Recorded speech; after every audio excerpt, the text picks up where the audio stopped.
2024년 5월 9일 부활 제6주간 목요일 제1독서 사도행전의 말씀입니다. 그 무렵 바오로는 아테네를 떠나 고린토로 갔다. 거기에서 그는 폰토스 출신의 아퀴라라는 어떤 유다인을 만났다.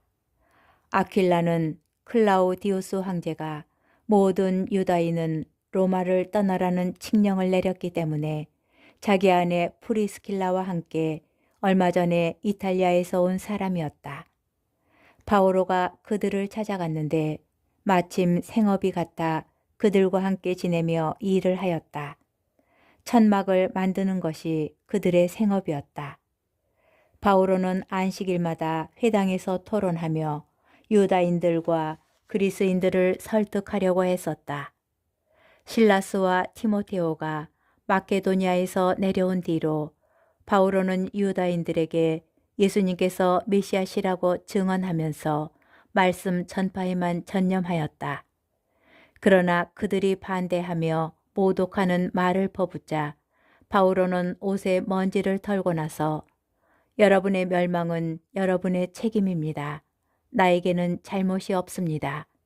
이제부터 나는 다른 민족들에게로 갑니다. 하고 그들에게 말하였다. 그리고 그 자리를 떠나 티티오스 유스투스라는 사람의 집으로 갔는데 그는 하느님을 섬기는 이였다. 그 집은 바로 회당 옆에 있었다. 회당장 크리스포스는 온 지방과 함께 주님을 믿게 되었다. 고린토 사람들 가운데에서 바오로의 설교를 들은 다른 많은 사람도 믿고 세례를 받았다. 주님의 말씀입니다. 복음, 요한복음 16장 16절에서 20절의 말씀입니다. 그때 예수님께서 제자들에게 말씀하셨다. 조금 있으면 너희는 나를 더 이상 보지 못할 것이다. 그러나 다시 조금 더 있으면 나를 보게 될 것이다. 그러자 제자들 가운데 몇 사람이 서로 말하였다. 조금 있으면 너희는 나를 보지 못할 것이다. 그러나 다시 조금 더 있으면 나를 보게 될 것이다. 또 내가 아버지께 가기 때문이다. 하고 우리에게 말씀하시는데 그것이 무슨 뜻일까? 그들은 또 조금 있으면 이라고 말씀하시는데 그것이 무슨 뜻일까? 무슨 이야기를 하시는지 알 수가 없군 하고 말하였다. 예수님께서는 제자들이 묻고 싶어 하는 것을 아시고 그들에게 이르셨다. 조금 있으면 너희는 나를 보지 못할 것이다. 그러나 다시 조금 더 있으면 나를 보게 될 것이다. 하고 내가 말한 것을 가지고 서로 묻고 있느냐? 내가 진실로 진실로 너희에게 말한다. 너희는 울며 애통해 하겠지만 세상은 기뻐할 것이다. 너희가 근심하겠지만 그러나 너희의 근심은 기쁨으로 바뀔 것이다. 주님의 말씀입니다. 오늘의 묵상.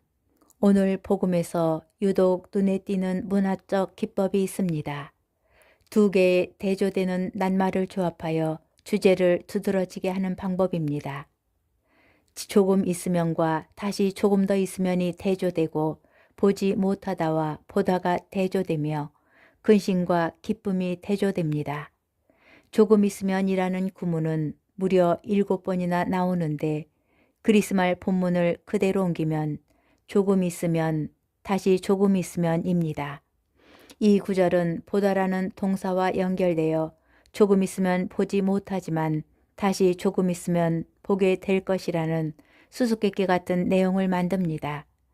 제자들조차 무슨 이야기를 하시는지 알 수가 없군 하며 술렁이자 예수님께서 그 의미를 설명하여 주십니다. 조금 있으면 예수님을 보지 못하게 되니 근심스럽겠지만 다시 조금 있으면 볼 수 있으니 기쁨을 누릴 것이라는 말씀입니다. 이때 언급된 기쁨은 인간적 쾌락이나 즐거움과는 구별되는 매우 기쁜 내적 감정으로 지식이나 이론이 아니라 체험을 통해서 깨닫는 역설적 신비를 일컫습니다.